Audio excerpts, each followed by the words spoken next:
બોટાદનું ગઢડા ગોપીનાથજી દેવ મંદિર ફરી એકવાર વિવાદમાં આવ્યું છે।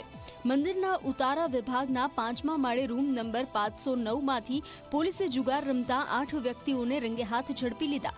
મંદિરના પાર્ષદ હરિકૃષ્ણ ભગરુભાઈ વાઘ ઉર્ફે હરિકૃષ્ણ ગુરુ છત્રભુજદાસજી સ્વામી જુગાર રમાડતા હોવાનું સામે આવ્યું છે।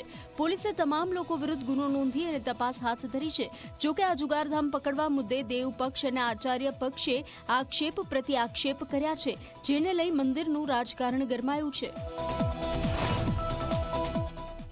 હજારો લાખો યાત્રાળુઓ આવતા જતા હોય એ બધાની સરભરા વ્યવસ્થામાં અમે હોઈએ, જેનો લાભ લઈ અને આ ઈસમે પોતાના આવાસમાં બારણું બંધ કરીને આ રીતનો જુગાર કરતા હતા। પોલીસની રેડમાં બધું બહાર આવ્યું।